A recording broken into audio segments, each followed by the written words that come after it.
I am Attorney Trixie Cruz Angeles. And I'm Mike Defensor, and we are The Spokes.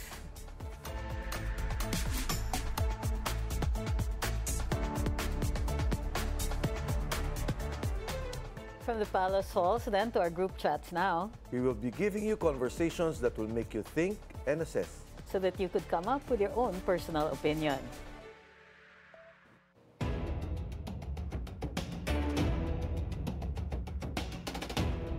For our first thoughts on the Spokes topic, Senator Amy Marcos gave a statement yesterday that witnesses are being pressured to recant their testimony, such as, but not limited to, the Discayas, Gutesa. So, she was saying during the ano ba yun, interview, no? Interview, Yeah, yes. that tabayanan, because tomorrow is the opening of the Senate Blue Ribbon Committee hearing again. Tama, after more than 2 weeks, Yes. now they will be conducting a hearing. And it's Senator Lacson again. Yes. In fact, credit to Bilyonaryo, no? Because sa atin, ang lakas nung viral Totoo, nung interview about, sinabi niya, may threats sa pamilya, may pananakot, Oh, correct. and magre-recant yung mga witnesses. Ako, I don't exactly know kung sino yung tinutukoy ni Senator Amy. Pero naniniwala ako. And sorry to say, naniniwala ako na, yun, may ganyan talagang... Why did I say sorry? Kasi ang feeling ko, isa sa mga sinasabi niya dito, si Sergeant Orly Gutesa. Wow. Oo. Well, kasi with the Discayas, even when they were being pressured to name certain names, they would fight back eh. May pushback sila. Halimbawa, merong Okay. mga leading questions na dapat pumunta dun sa mga taga Davao sa that yung pagyayaman nila ay nanggaling pa dun sa 2016 because they mentioned na nag-umpisa uli sila in 2016 after being suspended. When the fact was, na-reinstate na sila in 2015 and sinasabi nila na maayos during the Duterte administration. They were pushing back during the Yes. hearings. Kaya iniisip ko, anong i-recant nila? Lumalaban nga sila. So kasama rin ang mga Discayas doon sa recantation? Sa possible, dun sa Possible. list ng mga possible recantations. Okay. So, Well, kung may ganyan, ito nga, di ba ang rule dyan, Attorney Trixie, more than, I think it's already established sa Supreme Court, pag nagsalita ka na, unless it's a supplemental yung sasabihin mo, makakatulong pa sa una mong sinabi, okay yan. yes. Pero pag binaliktad mo yung pananalita mo, usually hindi nila binibigyan ng weight. Depende. Pwede rin naman kasi na kung may basis yung recantation, kailangan patunayan nila na may duress, na may Yes. pinilit sila. Okay, duress may is fear, pagka tinakot, tinakot. okay, may threats, may threats sa pamilya o sa kanila. Yes, usually Okay. ganon. Okay. So, kailangan patunayan yan. Otherwise, sasabihin ng judge is, bibigyan ng weight yung original testimony kung hindi nila mapapatunayan yung duress. Okay. So, pagka wala naman napakitang duress o wala namang pinakitang, kunyari, sinabi lang nila, kasi nagalit lang kami noong mga panahon na yun eh. So, At gusto lang namin sabihin itong mga pangalang to, no value yun. perjurious pa rin Perjurious yun. yun. Oo. Perjurious on their part. But as far as their testimony is concerned, talaga ano yun? What they said the first time. Pwede. Pwedeng They ano can yung court. assert that. And it's happened before. Kaya lang, in cases like this, usually, dahil Senate yun, under oath, tapos meron kang affidavit, which you affirmed in the Senate. So, medyo mabigat yan. Kasi ilang beses mong ni-reiterate at sinabi mo, ito yung totoo. Tama. So, in Oo. the case of Gutesa, meron siyang affidavit. Nilaban pa niya because ang inattack yung affidavit, di ba yung Tama, notaryo, di ba tama. sa lahat naman ng ia-attack. Hindi nila ma-attack yung merits. So, ang ina-attack nila yung form ng affidavit, That's right. which could be overturned kung pagdating naman sa testimony niya in The open inquiry, Oo. ni-reiterate niya yung mga nasa Yung mismo affidavit niya. yung mismong pinanotaryo niya, binasan niya rin Oo, naman. At in-affirm niya In-affirm uli, niya. which Okay. means yung oath niya before the notary, kahit tanggalin mo yon, under oath din siya in the Senate. Okay. So ngayon, ang tanong, kung magre-recant siya, dalawa ang affirmation niya. Unless sasabihin nila, o inattack nyo yung affidavit ko, de isa na lang. Oo. So, mali nga sila doon eh. They shouldn't have attacked the first affidavit kung ipariricant nila.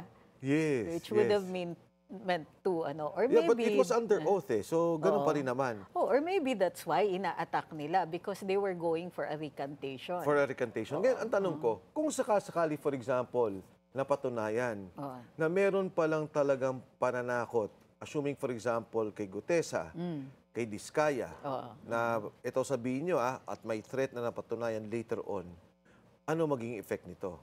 Yung second, you mean, yung sa recantation may threat? No, the effect on dun sa mga nanakot. Kunyari napakita, ay nako, itong mga taong to ang kumilos, gumawa ng mga pagkilos para talagang pabaliktarin yung mga testigo. Para maging credible yung recantation niya, kailangan kasuhan niya yung mga supposedly pressure, nanakot, mga ganyan. Kasi may grave coercion. Yes, grave coercion. Or coercion, pwede rin. Okay. Coercion. If at all, kunyari may kidnapping. Oo, yun. Pwede yun, di ba? Serious illegal detention, Serious illegal arbitrary detention. Okay. So, yun yung tingnan natin ngayon. Kasi akong paniwala ko, Atty. Trixia, pagka ang tao nagsasabi ng totoo, lalo na sa issue na to, na lahat ng ating mga kababayan ay nakatingin, hindi nila pwedeng lokohin yung kaso. Di ba? Kaya yung sinasabing may gagawin kaming script, di ba yung binanggit ko nung kailan lang, sabi ko, lumalabas, may nabasa ako na parang si Alcantara na yung mastermind. Yung district engineer. Bumababa na ng bumababa yung ito yung mastermind. Walang maniniwala. Wala. Lalo na kung siya lang ang pag-iinitan. Yes. Para sa akin nga, yung testimony na binigay ni Alcantara, lalo na truthful naman, pati sarili niya, dinamay na niya. For me, bibigyan ng weight yan, ng credibility. Okay. Ito, Atty. Trixia, binanggit na to ni Senator Marcoleta. Okay. Kasi yung isa doon sa mga witnesses, si Paul Estrada, di ba? Okay, at saka si Mark Teksay. Ito yung dalawang assistant ni Saldico. Sila yung tumatanggap ng pera, alam nila saan ang gagaling. At pinag-ayos nila yung pera, dinideliver naman nila kay supposedly doon sa Valle Verde muna, tapos dadalhin nila ng sa Horizon, sa bahay ni Saldi. Yung parang loot house. Yun lang ang nakatira doon, pera lang. Now, based on the testimony of Gutesa, sabi niya, allegedly, from Saldico, nagdi-deliver sila kay Martin Romualdez. Okay. Ang isang tao dyan, si Paul Estrada, sabi nila, sabi ni Senator Marcoleta, nasa Chile na. Okay. Kasi, social naman ang mga pinupuntahan nila. Oo, kasi supposedly, at sana lumabas na yung pamilya. Okay? Yung tatay o yung kamag-anakan nitong mag-asawa, for some reason, may contact siya. So, nung una daw yan, supposedly, if you recall, nagsalita si Senator Bato. Sabi ni Senator Bato, may lalabas akong witness na malaki. If you check yung natin, about meron siyang binanggit nga na gano'n. a month ago. All of a sudden, itong mag-asawang to, supposedly, may mga nakabantay. And yung iba pa nga ay active daw sa military, not armed forces sa armed services. So hindi ko nasasabihin kung PNP yan, kung NBI yan, kung saan yan. At ito daw, matapos na nagsalita Senator Bato, supposedly, again, nabugbog. Oh my gosh. Binugbog. At from there, bumiyahe na sa Chile. Tapos lumabas na yung secret warrant ni Bato, ni Senator Bato. Hindi na yata coincidence ito, no? Masyadong, ang dami namang coincidences ngayong araw. I'm not ang hiwaga ng panahon. Kaya ka tinanong ko sa iyo, Atty. Trixie, saan nanggagaling information ni Senator Amy? O, di ba? Kasi lahat alam, di ba? From the Discayas, Gutesa, pati itong sinasabi niya na merong abduction at pagdadala. Ang kamag-anakan nito, hindi ko lang alam kung kailan magsasalita, pero willing magsalita for the safety nung kanyang ni Paul at nung asawa. Ang problema lang, natatakot din sila baka may gawin kasi nga may mga kasama na po pwedeng physically i-harm yung mag-asawa. Wow. And speaking of mga umaalis, pero hold that thought, umalis din si Secretary Bunoan. Oo.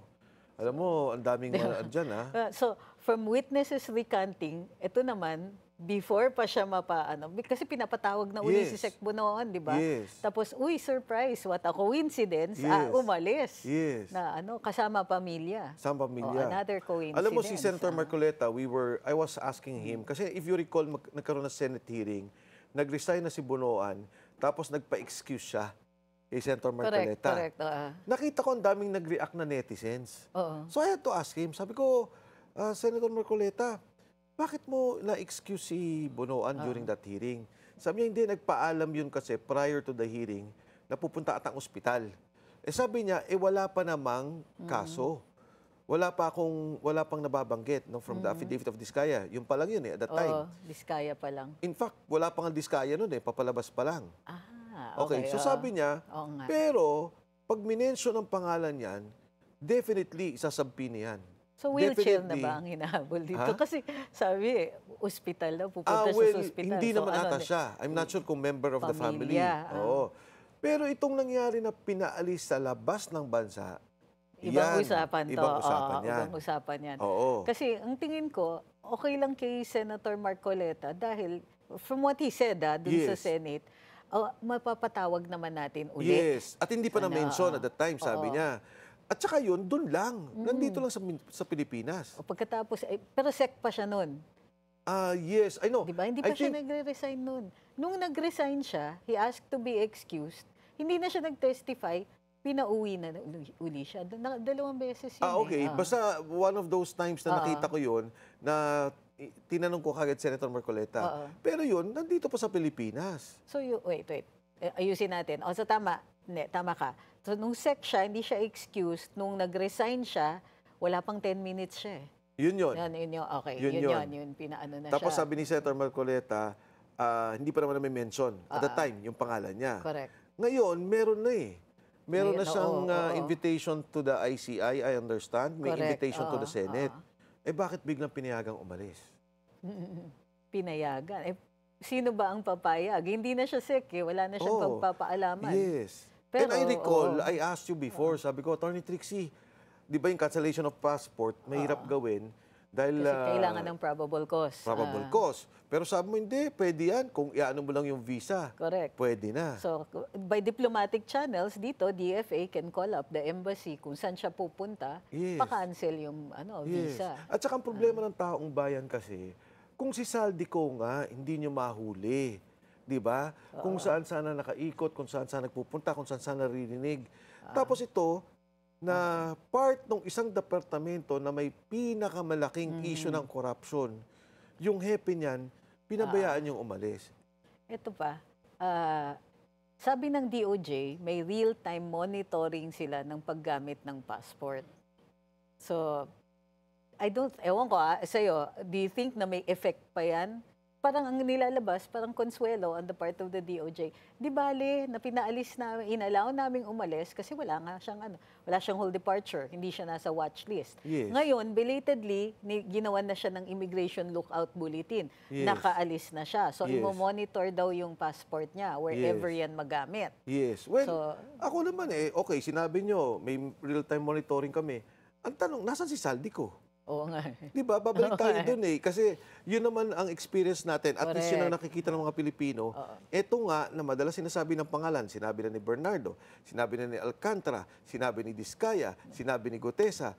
Wala Hindi naman nila mapauwi. Di ba? So, napaghahalataan. Pagka ayaw nila sa tao, nakaka-cancel yung visa. Yung visa. Pag gusto nila yung tao, o may tuloy, kaya hindi nagtitiwala yung mga tao Oo. Dito na sa mga investigasyon.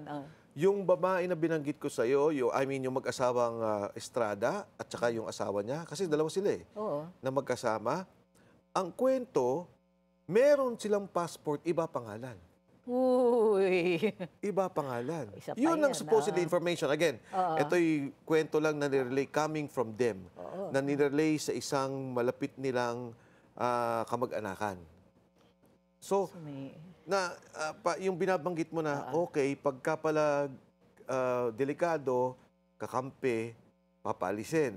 Makakaalis. Makakaalis. Pagka naman ayaw ipitin, ayun nga, nakakalis. Pag iipitin, Oo. ang daling ikulong. Oo, Kaya nga, pagka gusto, may paraan. yeah, itong kay Secretary Manny Bonoan, mabigat to.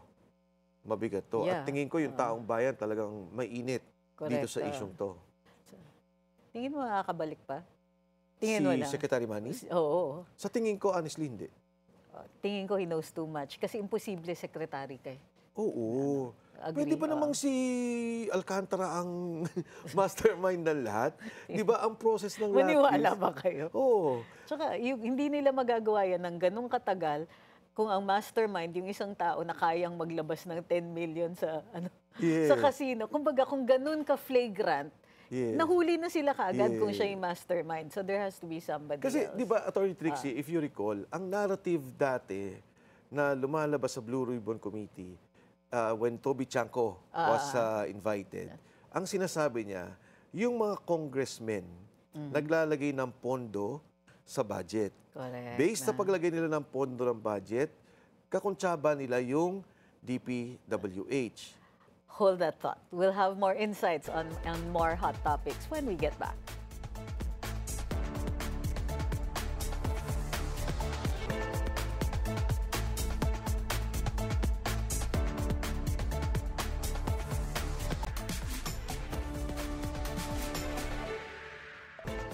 Welcome back to The Spokes. Our next thoughts on The Spokes topic. According to DPWH Secretary Vince Dizon, former Congressman Zaldico and the Discayas will be among the first in line to face accountability. Teka, gumugulo yung usapan. May mga magre-recant, pero very confident na sabihin na ito first in line to face accountability. Yes. So, binanggit ko kanina, Attorney Trixie, di ba? Ang narrative at that time, or at least yun yung lumalabas sa committee hearing, sabi ni Toby Chanco, nag-insert yan mga yan sa budget. Okay, So, from the insertion of the budget, merong kausap na sa DPWH. Okay. So, of course, yung insertion is not just a normal budget appropriation, pinapasok talaga.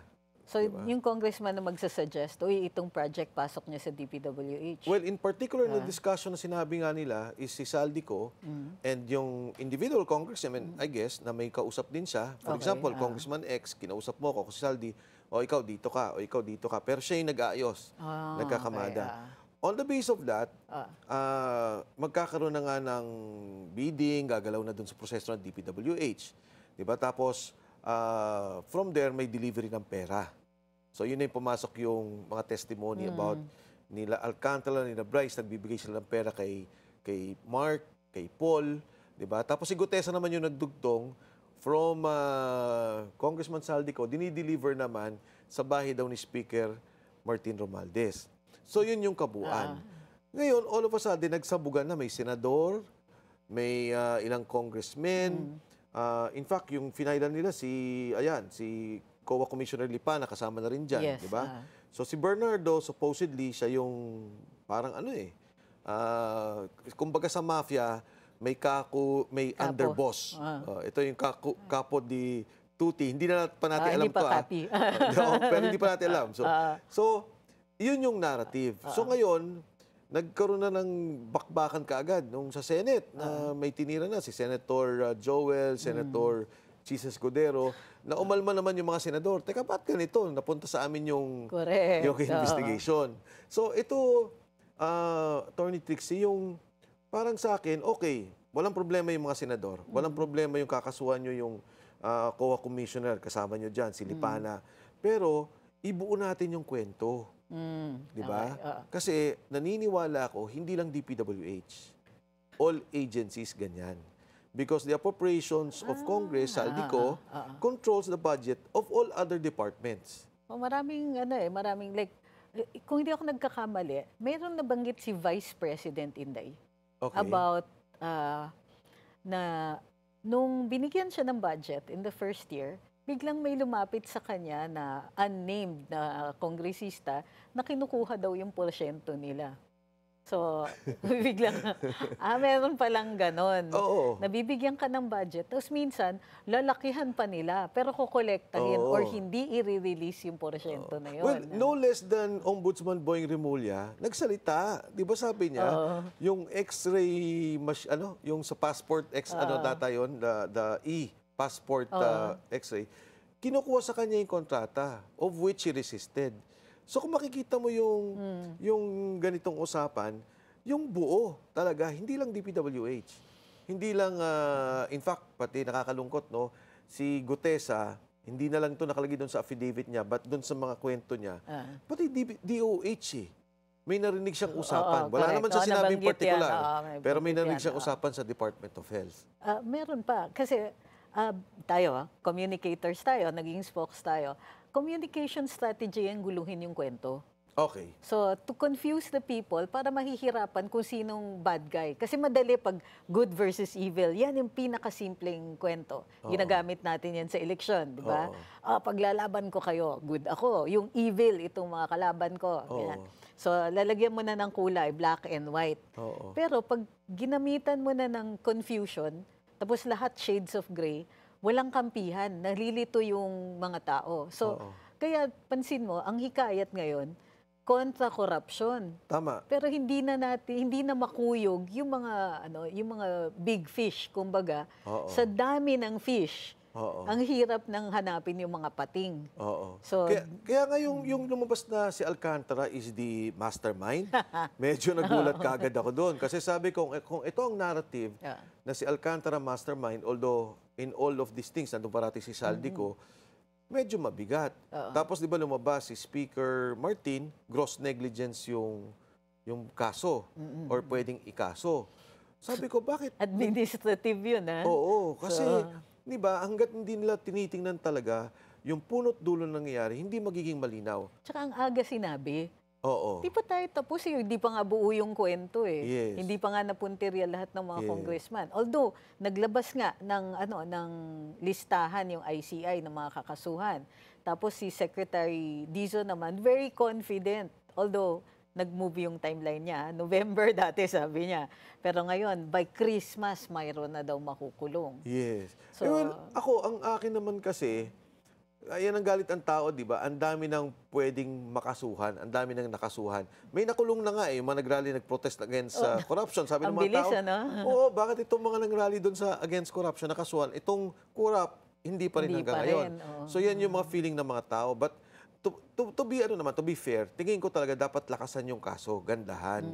Except, again, Attorney Trixie, nabanggit ko na to sa iyo, two things, huwag makabiyahe at ma-hold yung pondo.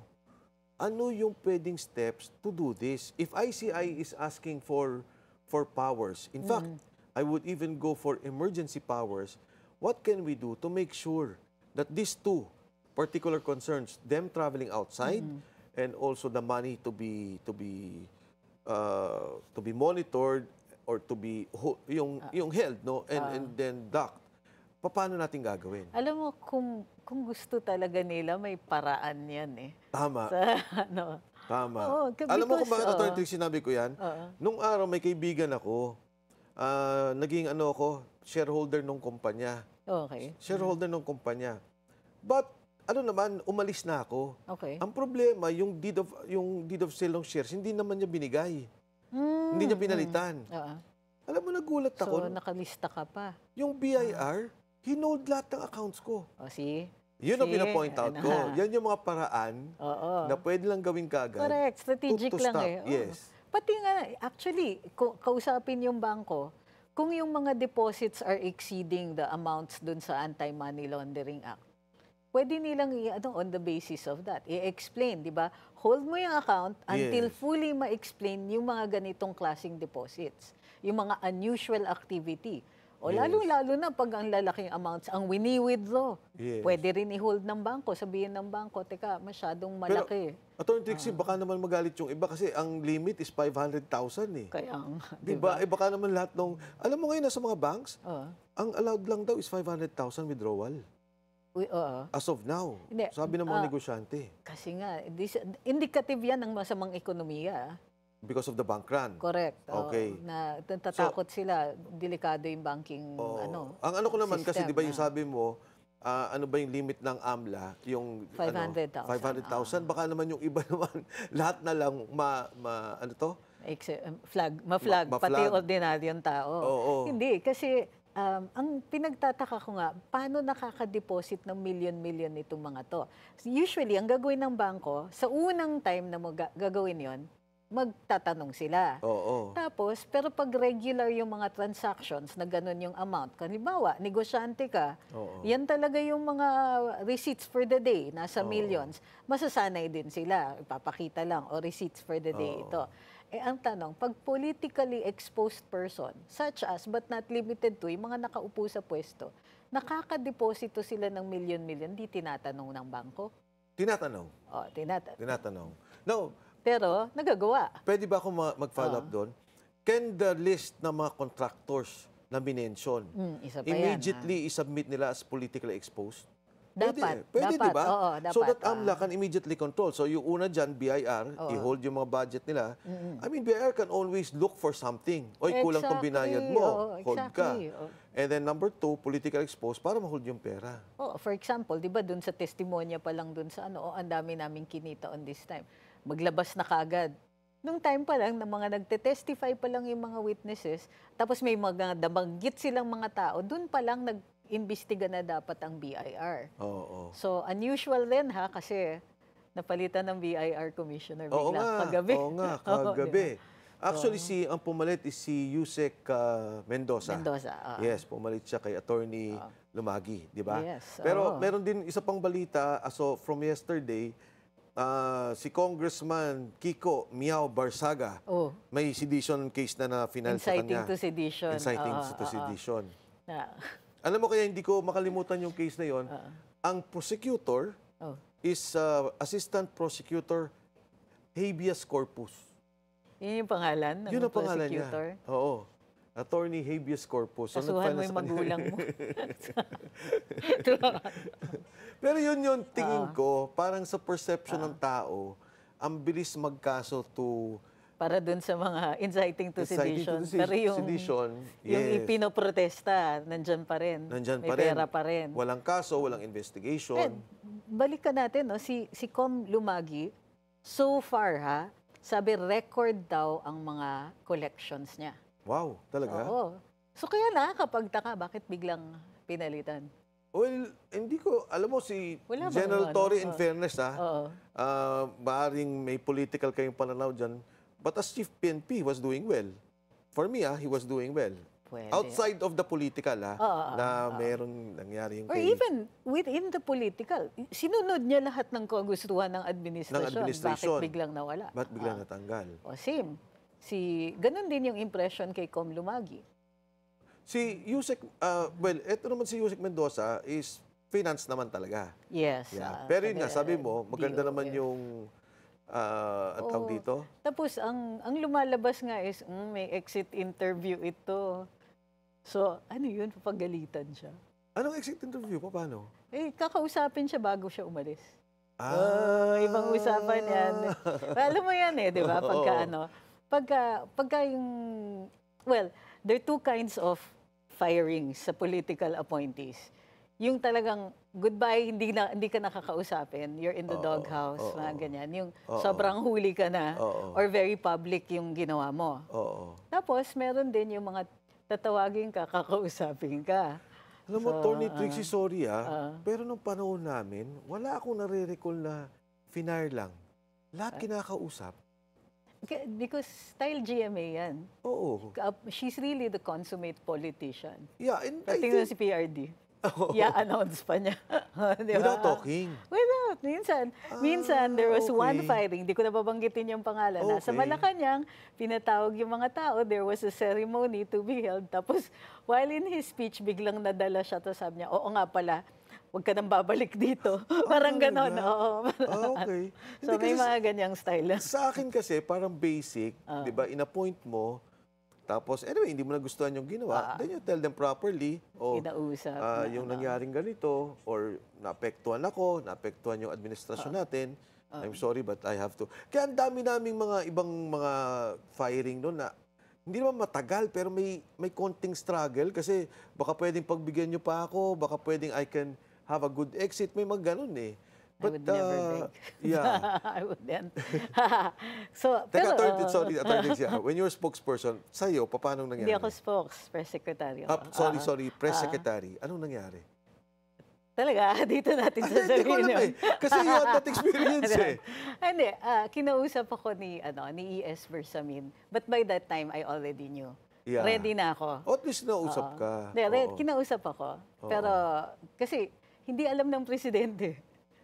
Most people don't know that. Hindi Talaga? alam ng presidente at the time. Sinabi, because nung umabot yung resignation ko sa kanya, nakita ni SAP. Okay, Tinawagan sorry ako ha. ni SAP. Ikaw ang nauna. Oo. Nagbigay ka ng Nagbigay resignation. ako. Ready na ako, but there were certain things that I needed. Okay. Like, worried ako kasi may mga tao kang pinasok eh. Tama. Oo, syempre. I needed to make sure na hindi sila pag-iinitan and yung iba sa kanila, pinapasok Professional na. naman, Oo, oo. pinapasok na pero hindi pa sila nababayaran. I wanted to make sure na they wouldn't get stiffed out of what was entitled, that they were entitled to. I had to take care of my people first. Yes. Pero So, at least nakausap ka. Because it was ES Bersamin. Oo. So, but yung the politics behind that na hindi pa natin masyadong pwedeng pag-usapan. Baka sa rally pag-usapan natin. Oo. So, the politics behind that was totally different na meron pang there were attempts na to try to convince me. They were convincing to stay, there were people convincing to go. Maraming ganyan eh. Merong pang politics behind that. Pero what made you finally decide? Bakit ka? I wanted my own terms.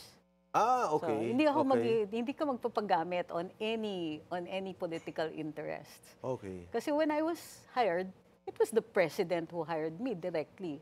Wala Yes. akong dinaanan, hindi ako nag-apply. Yes. So, yun. Tapos may mga ibang mga kasama doon, iba yung tinutulak na agenda, iba yung tinutulak na... May mga ganon. So, May mga it ganon. had to be my own terms and I had to take care of my people. Yun lang talaga yung interest ko doon. I checked all of the papers that I signed.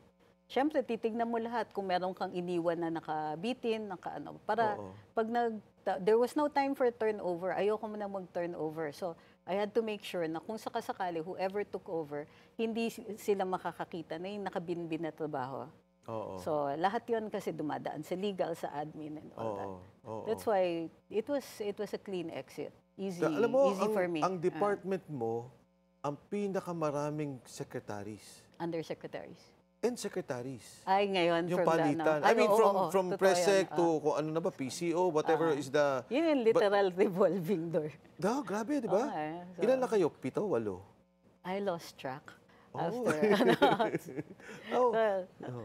pero, Oo. well, kasi Kaya nga. well, the president is supposed to have been conducted an excellent communications campaign, di ba? A campaign is Yeah, really communications. magaling, It magaling. was, there was no looking back. Lahat ng Magaling. issues, head on yan. And the support was so massive na kayang-kaya mong i-defeat yung mga issues. Yes. So, but for some reason, pagdating na... Sa governance na, nandyan na yung department, dyan na yung presidente. Itong una, I had no problems eh. It was easy to explain for the president because marami na siyang nasabi before. That's So, right. I had Balik lang. Oo. yung mga SONA speeches niya, yung Yes. SONA speech niya, yung inaugural niya, yung mga campaign speeches. All I had to do is read all of that Yes. para makita ko kung ano yung iniisip niya with regard to any issue. Yes. So, that was easy for me. It was not so easy for those who came after me. Okay. Kasi minsan, meron siyang mga No, sorry, attorney, balik lang ako. conflicting, Why would you have a problem at that time? I didn't. No, I mean, why did you resign? Sabi mo, ang dami ng interest, it was the president. Which is, by the way, lahat sinasabi yan. If you're going to be the head of if you're going to be spokesperson or press secretary, direct ang link mo kay presidente, direct ang relationship, you can talk, open. In fact, sabi nga almost dapat in all negotiations, all discussions, katabi ang communications person, whoever that person is, kay Bit-bit. presidente. That's why I was on the foreign trips. Yes. Oo. May kwento pa nga doon. The first time that we were talking about the foreign trip, sabi ko pa, kailangan ba akong sumama? Because as press secretary, you're not just speaking for the president, you're not just handling the briefings, you are also managing the GOCCs. That's right. So, there's APO, there's PTV, IBP, tapos Yes. meron ka pang National Printing Office Yes, na inaasikaso. All of them with their own unique set of problems. So, we had to get past that. There were labor issues. There are Yes. issues of unpaid Yes. back wages, back Oo. salaries, and all that. Yes. So, kailangan asikasuhin yon and to secure budgets for those. Oo. So, yung gagawin mo na yon required massive political will. And kumbaga, ang dami mong kakausapin. So, what made you finally decide na ayoko na to? Itong nangyayari to, hindi ko nagugustuhan. Hindi ko gustong bigyan din ng problema yung administrasyon. Kung magkaka-political infighting ka in a communications agency, Yeah. nakikita niyo naman ngayon, di ba, with all the mixed messaging. How is the president going to survive all of these political headwinds? All of these, grabe yung mga Hindi, but nangyayari in particular, ngayon. sa'yo, what was the fight? There wasn't any. There wasn't any. There wasn't any. Pinapakialaman Well, ka not lang. on my end. Oo. Okay. So, Ikaw ang let's- inaway.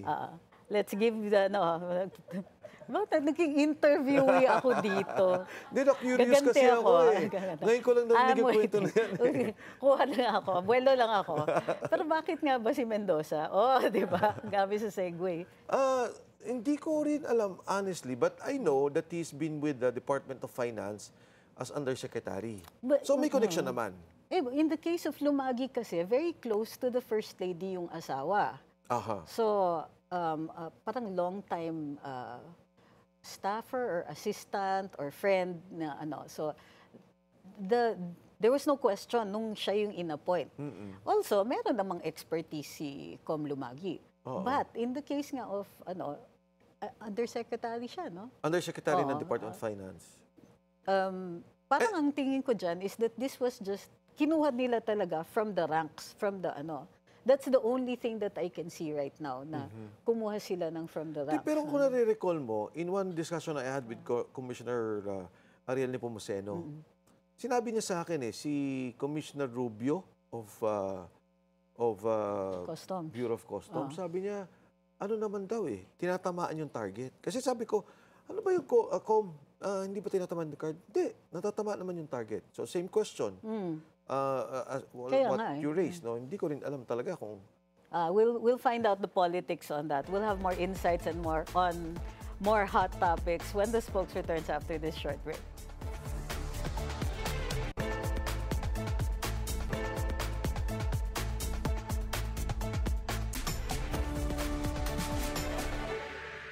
And the spokes is back. Our next thoughts on the spokes topic: the alleged involvement of party list representative Edwin Guardiola as one of the top politicians linked to infra-corruption. Sinong nagbunyag nito? Actually, even before bago to lumabas na issue ngayon ulit, nabanggit na to during the Senate Committee hearings. Binanggit siya specifically. Sinong nagbanggit sa kanya? If I'm not mistaken, nabanggit na to ni Diskaya. Ay, no, I'm sorry. Nabanggit na ata to basta in one of the discussions they had, yung listing, remember may top 16 na contractors? Na contractors. Oo. Tapos related ba siya to a contractor? Hindi, kanya. Kanya mismo. Kanya mismo. So, Didn't bother with maraming mga nandoon na nandun sa listahan, nandun din sa listahan, if I'm not mistaken, nang hawak ni Presidente na listahan. Ito yung contractors. Contractors. Di ba, now, si Edwin Guardiola was mentioned, meron pang mga ilang contractor congressmen. Yes, that's And right. if you recall, si Senator Ping mentioned, may 67 na contractor congressmen. And Oo, sadly, pero 15 lang yung binanggit ng sadly, presidente. most of them party list. Sadly. Seryoso? Seryoso. Wow. Sadly, kasi, siguro, instead of running in a district, sige, takbo na lang ako sa party list. Ngayon, Yun na nga yung si problema Mayor sa party Ilagan list, ng Matas na Kahoy, ano to, political rivals yan sila With Kong Guardiola. With Kong Guardiola. If I'm not mistaken, Okay, in every election, laban sila ng laban. So ngayon, sinasabi niya na parang nakakalimutan natin na yan si, ano daw, si Congressman Guardiola, mas mayaman pa nga yan sa mga diskaya. So, dun sa party list, sinong pumalit dun sa ano? Kasi Siya pa rin. si Guardiola yung sa party list, CWS party list, no? No, CWS party list. So, yung sinasabi is si Mayor J. Ilagan, ang pinopoint out niya is yung pag-expand ng assets ni Kong Guardiola. Oo. Massive. O, di ba? Massive daw, oo. Yan na ngayon yung ano. Including, Club Punta Fuego in Malarayat Golf and Country Club. Oo. Plus high-end development in South Forbes. Oo. Wow! Sana all. Grabe, with more than 30 billion daw worth of DPWH projects. So ngayon, interesado na ako. Bakit? Unang-una, di ba isang issue yon yung 15 lang ang nilabas ni Presidente. Kaya siya daw, dito sa 15 na to, X% na kaagad ang natanggap nitong mga to. Oo. Pero ako, I'm more interested in the ones who are not in the list. Pero tumanggap rin na contractors din, na ano din. Well, na actually, they were not Attorney Trix, mentioned. if I may katulad explain, ni, ano, yung contractors na sinasabi, Oo. hindi ito mga simpleng contractors, ha? Oo. Ibig sabihin, These are for malalaki yung malalaki. So maybe, meron akong kontrata sa assuming lang, meron akong kontrata sa, let's say, Davao. Okay, may kontrata ako sa Ilocos. May kontrata ako sa Metro Manila. So, hindi lang to contractors na doon lang sa lugar nila. Correct. So, ito yung malalaking contractors na binabanggit na sinasabi lang na bakit nawala, bakit tumahimik. No? So, kaya humahabol si Mayor J. Mayor J. Baka Ilagan. nagkakalimutan, itong si Oo. Guardiola, meron ding billions and billions. Yes. Tapos, but And this, when I spoke to Senator Marcoleta, kasi siyempre, mga nakasama niya yan eh. Marami siyang nakasama na mga correct. contractors At party list. sa party list. Sinasabi niya sa akin, ito pang-5 yan, o ito pang-6 yan, ito pang-7. So, alam din niya. Billions of pesos daw, yung DPWH Oh, flood definitely. control. Hindi hundreds of millions to, billions to. Sa mataas na kahoy. Oo. Billions, pero fourth-class municipality. Hindi naman natin sinasabing hindi entitled ang fourth-class municipalities. Pero this requires explanation. Yes. And actually, nandun na siya sa listahan eh. So, Nandun siya sa top 15. Sa top 15 na binanggit ni Presidente. nasa top 15 siya. And again, if you look at all the flood control projects, siguro lahat ng congressmen na contractors nandun. Lahat wala akong sinizero. Pero syempre, kailangan imbestigahan ng mga senador. Ang mga senador. Oo. At saka ang Davao. Kailangan imbestigahan ng Davao. Yun nga eh. I think one of the reaction din ng mga taong bayan when they saw Cebu, tapos parang ang naging reaction was to go to Davao. Parang medyo... Baka mabasa daw sila sa Cebu. Oo nga eh. Mabagyo pa nun eh. Yun, as a matter of communication, again, nag-handle tayo pare-pare ng communication and how to handle it.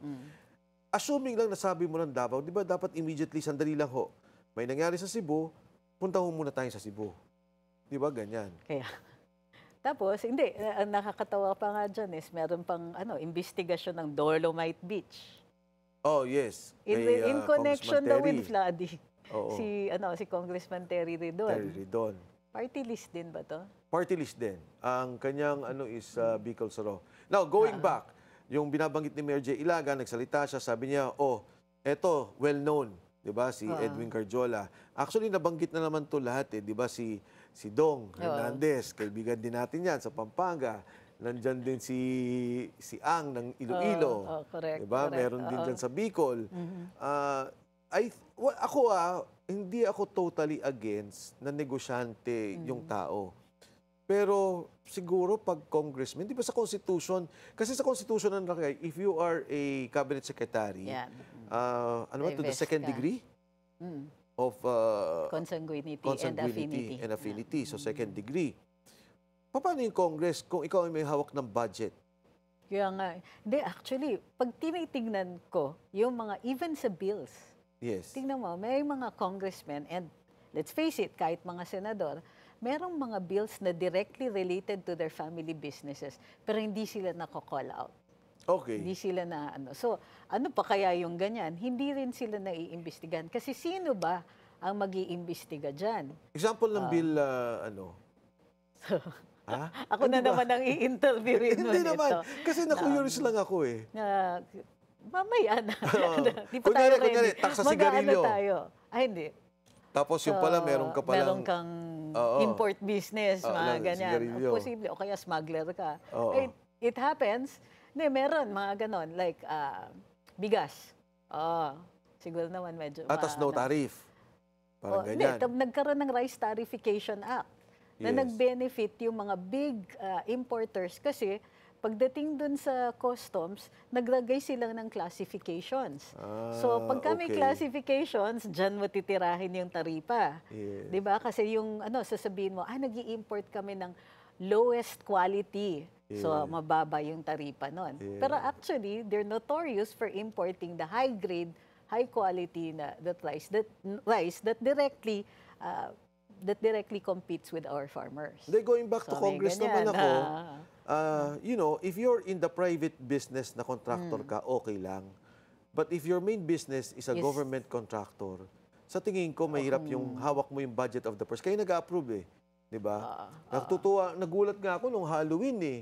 Yung mga bata, yung mga costume, mayroon na contractor eh. Tapos Ghost. DPW. Hindi, oo, ghost. Talagang ano, Correct. pati ang dami na lumabas na video na pagka pala yung anak contractor, talagang talo abogado eh. Talo yung doktor. Pag contractor, mas gusto na magulang. Dati ang tinitira lang yung mga 4-piece eh. Oo. Yung ghost beneficiary. Ghost Ayan. beneficiary. Ngayon, ghost project Oh, by na. the way, yan, kasama yan doon sa mga sinasabing may ghost talaga. If they will investigate yung 4-piece Isa pa yan. at Needs to saka be yung... cleaned up. Yes, precisely because nagkaroon na nga ng mafia of the budget. Kaya nga, dapat regular yung clean up ng lists niyan. That's Every right. 2 or 3 years, nire-assess yung mga listahan. Kasi meron din naman gagraduate. Tama. Meron mga after exit na dyan, oo. Tapos na, nakagraduate na yung mga anak. Ano yung next level beneficiary na sila? Let's say, dun sa free tertiary education, hindi na sila tatanggap dun sa 4-piece. Oo. So, paano yun? Yes. Wala tayong naririnig na may regular upgrading. Na nagre-review. Ang problema nga, a lot of the times, dahil sa dami rin ng bagyo, ang naririnig na lang natin dun sa DSWD is how late they are dun sa rescue and relief. Oo. So isang nirereklamo rin yan ngayon, di ba? Kaukibat dun sa investigasyon ng korupsyon, napaka-late na ng response ng gobyerno. Abalang-abala, siguro dito sa flood control issues, na hindi na bibigyan ng tamang panahon.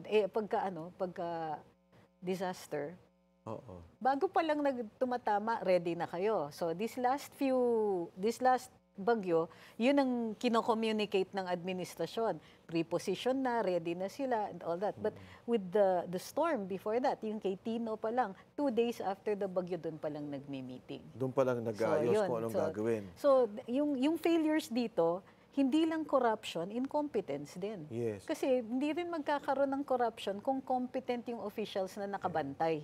Okay. So ito panawagan ni Mayor Jay, dalawa yan, no? It's either i-take up yan ng Blue Ribbon Committee, bukas, hindi natin alam kung sino yan, or i-take up yan ng independent the Commission on Infrastructure. So kailangan ma-discuss nila, and I think to be fair, no, hindi lang si Edwin Garjola, pero lahat ng mga sinasabing pangalan na contractors na congressmen. I'm not saying may ginawa silang mali. All I'm saying is, dapat makita kung nandun man talaga sila sa listahan, dahil may listahan ng initial 16 eh. At pakita nila kung ano talaga yon. Now, secondly, as a matter of policy recommendation in the future, siguro naman, which I think should be a constitutional question, pati yung contractors, wag na ma-involve sa government projects kung congressman ka, kung senador ka. Parang medyo sleazy na eh. Plus, nagiging katanggap-tanggap na. Yung nangyayari, because it happens so often, wala ka nang naririnig na, okay, congressman yan, Tapos, Okay. bakit dapat hindi si congressman? Tumitigil sa, okay, congressman yan. Oo. Nakikita mo yung changing values. Yes. So, sa tingin mo, si Guardiola, maano to? Hindi Kasi, ko- desidido si Mayor J. Yeah. Mukhang may ebidensya eh. Hindi ako sigurado talaga, to be honest, kung ano yung case niya. But as I've said, nakita ko lang naman yan nung initial na listahan na ipinakita nila. If that will be proven a ghost project or substandard, then dapat talaga. Ang stand laki, ko kasi, Congressman, Senador, DPWH, kung sino man yan na involved, kasuhan. Diyan lang maapis ang taong bayan. Diyan lang tatahimik ang ating bansa. We have to see a lot of work done. At saka yung kailangan nakikita rin, instead of basta lang hindi tayo mag-antay ng kulong, yung tinatanong sila. Yes. Makita ng taong bayan yan. So this wraps up today's episode of The Spokes. For now, don't settle for just one side of the story. Because every issue has two perspectives, and the truth may be somewhere in between. I'm Mike Defensor, And I'm Attorney Trixie Cruz Angeles, and we are The The Spokes. Spokes.